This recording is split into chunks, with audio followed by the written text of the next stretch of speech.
All right. Well, what's up, cycling fans, chainless TV fans? I don't know what to call you guys, but welcome to another video. I know it's been a while, but it has been a rainy, crappy couple weeks in Northern California.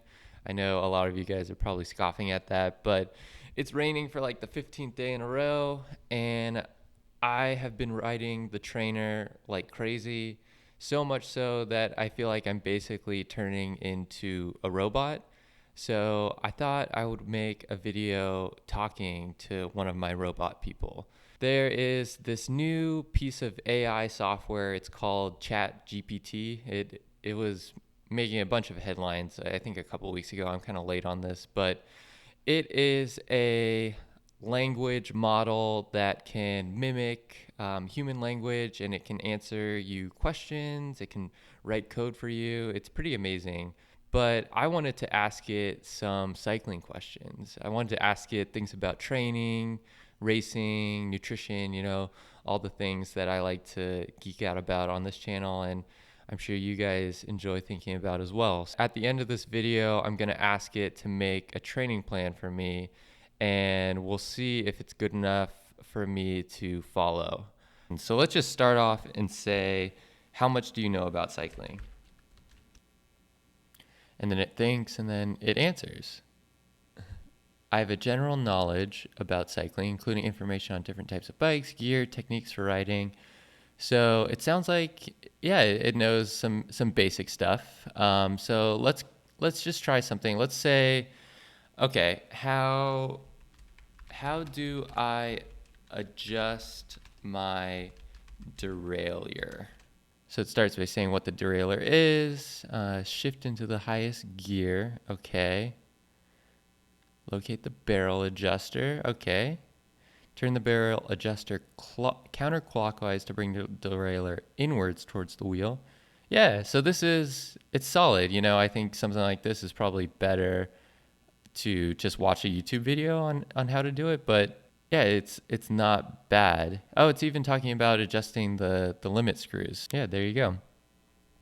I don't know about you guys, but it's always funny when I have to explain what a criterium is to someone that knows nothing about cycling. So let's see how it explains what a criterium is. What is a criterium? Also known as a crit. Okay. Knows the vernacular. Type of brake race that takes place on a closed circuit. Fast pace and high intensity. Almost like an ad for the NCL. Yeah, I don't know. This is pretty good. It's a solid answer. The hardest thing for me to explain is it's a set distance or time. The time thing always throws people for a loop. It's like, you only race for an hour? Yeah. But okay. So it knows what a criterium is. Let's start getting a little bit more into the weeds. So let's ask it, how should I eat if I want to be a bike racer? Proper nutrition is essential, yeah. Okay, carbs, number one. Very good. Carb the blank up. Protein. And fats. Yeah, okay. Pretty generic stuff. Hydration. Yeah, I think we all can agree on this. Oh, interesting. It's talking about timing. So that is something that is very important. Oh, and even recovery. Yeah, a really, really solid answer. You need to monitor your weight, competing in a weight category. So this is where it kind of starts maybe confusing things. I don't know if your racing has weight categories. There aren't a ton of those in the US. I think there is like Clydesdale racing, but that might be for mountain bike only. I don't know. But yeah, the bullet points are solid, I would say. Let's say, can you make me some recipes? Okay, so it came up with whole grain pasta with chicken and vegetables. Yeah, I make something similar quite a bit, I would say. Quinoa and black bean salad. Yeah, I do like quinoa. Tuna salad with whole grain crackers. Okay, this is probably more of a lunch recipe. Berry smoothie. Yeah, I admit I love smoothies. I not so much in the winter, but I do eat a lot of smoothies when I'm training. Grilled chicken with sweet potato. Yeah, I mean these are pretty solid. I would say if you're a cyclist, yeah, you probably have a lot of these aspects in your diet already. But all right, so let's ask it. Can you make me a grocery list for these recipes? Boom. And look at that. Yeah. It writes out a whole grocery list that you can just take a picture of or put on your phone and then, yeah, go shop. I love these little like snippets that it puts in at the end. It really feels like it needs to like explain every nth degree to you. Keep in mind that it's always a good idea to plan your meals in advance, make a grocery list, and buy in bulk when possible to save money and reduce food waste. Yeah, it's super nice. All right, let's ask it some more like esoteric questions. How do I win a bike race? Maybe more esoteric for me than most. Yeah, training strategy. Of course, training. Yeah, the bedrock of being a good racer. Know the course. Yeah, I think we all, I am guilty of going on Google Earth and like looking at the course, every little inch of it. Race strategy. Yeah, very important. Race tactics. Interesting that it breaks those apart. I guess tactics applies to how you interpret what's going on around you with the other riders. Work as a team. Yeah, very important. Stay focused, stay calm, stay healthy and well rested. Be lucky. Sometimes with even all the preparation and strategy, luck plays a role. Yeah, I think we all know that. I asked it this question a couple days ago, and it even had this little bullet point about mental toughness, which I love because I think that is a very important and oftentimes under discussed part of bike racing. It does take, you have to be really stubborn and just willing to push yourself, further than other people. But okay, yeah, it's a solid answer. I'm really impressed with things so far. All right, so we've asked about general cycling things. Let's see. Can it create a route for us? Can you make a cycling route 40 miles long?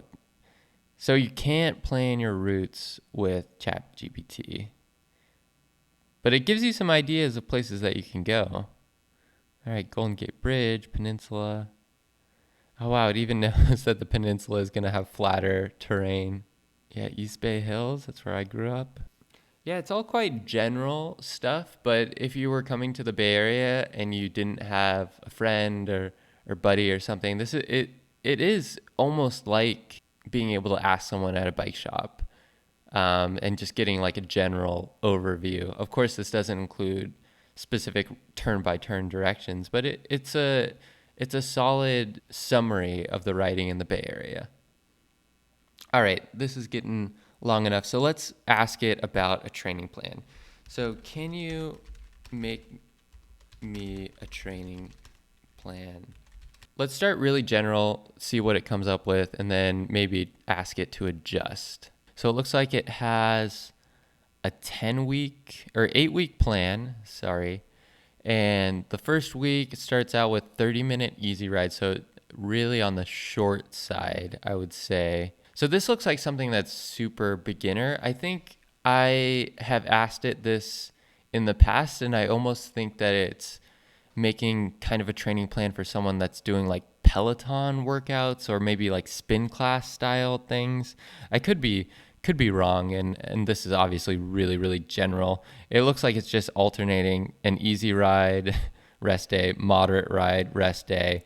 So yeah, this is like not great, I would say. But let's see if we can make it a little better. Can you change this for criterium training? Okay, so it's adding in 30-minute high-intensity intervals, 4 by 5 minutes with 2-minute recovery. Wow. So let's stop this. Let's say, can you make this for riding 10 hours per week? All right. So let's see. When I am coming up with my own training plan, I want progressive overload. So the rides have to be getting harder or longer. And you can see that it's trying to do that. So it really wants you to do 3 rest days. I'm sure you could change it to maybe only include 1 rest day per week. And just glancing at this, it's basically endurance, 1 interval day, and then the rest endurance. So to me, it's a little light on the intensity. I mean, this could be good for early season, maybe base season. These are like somewhat high intensity. 6 by 5 minute. It really wants the 5 minute intervals, which actually are my favorite intervals. And 2 minute recovery, that's brutal. If I were to like give this training plan a rating, I would say I would give it like a 2 out of 5. Of course, it's not that bad for getting something down on paper, and you can sort of try it and then maybe adjust up or down depending on things. Maybe take out one of these rest days and instead do intervals on Monday, then an endurance ride, then intervals on Wednesday, and then do your endurance rides the rest of the week. It even says it's a good idea to include some recovery rides, rest days in your plan, as well as stretching and strength.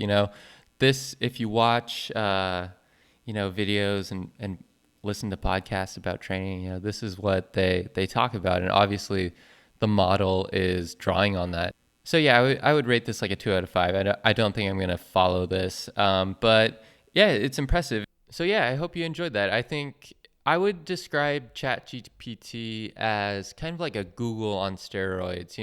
It's nice if you're searching for some topic to just put in a really general question and then have it spit something out that's pretty good, and not having to dig through a bunch of links or YouTube videos or whatnot. So let me know in the comments if you guys can get it to generate a training plan that you think is worth following, or a nutrition plan or something like that, or even if it just if you found that it was able to give you some good information or not. I'd love to hear it.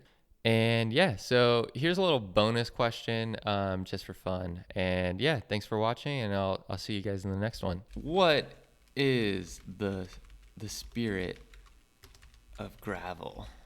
The spirit of gravel refers to the culture and attitude surrounding gravel riding, which so it's basically just being pretentious. So it is capturing the spirit of gravel pretty well. And with that,